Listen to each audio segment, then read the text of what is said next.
I will present the rest of the pre-trip for underneath the hood. Starting with my washer fluid over here, the washer fluid reservoir.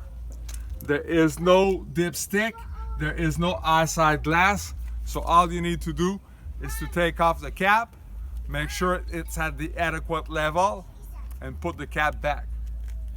Also, there is the radiator over here. The radiator is securely mounted, no missing nuts and bolts. It's not cracked, bent, dented, or damaged. Same with the blades of the radiator. Also, the hoses are securely mounted, not worn, torn, cut, or frayed.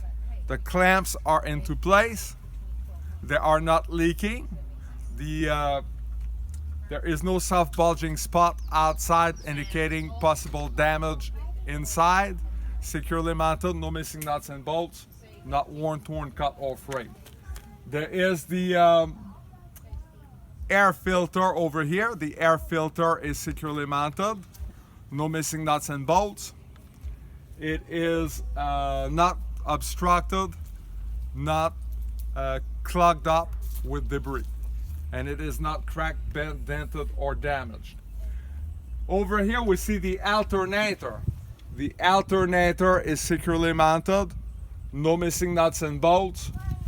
It is not cracked, bent, dented, or damaged, and there is no hanging, exposed, loose, or frayed wire. And it is not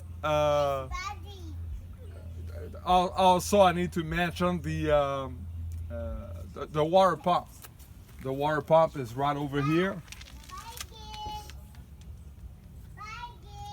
So the water pump is securely mounted. There is no missing nuts and bolts, and it is not cracked, bent, dented, or damaged, and it is not leaking. Now there's a serpentine belt over here. The serpentine belt is securely mounted. It is not worn, torn, cut, or frayed.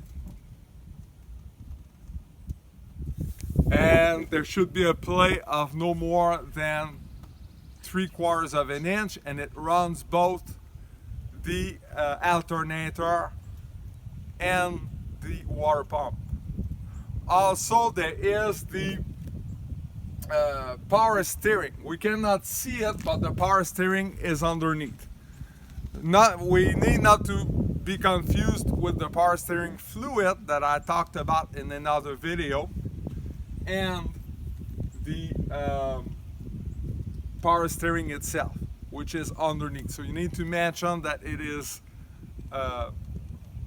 gear driven, not belt driven, and it is not cracked, bent, dented, or damaged. It is securely mounted, and there is no missing nuts and bolts. Also, the I forgot to mention, but the alternator and the water pump, you must say specifically that it is belt driven to the examiner. The examiner wants to hear that. And also, don't forget, for every component that could leak, anything dealing with fluids, hoses, the air compressor, you have to say that it is not leaking. It's very important to mention. So I think this pretty much sums up underneath the hood.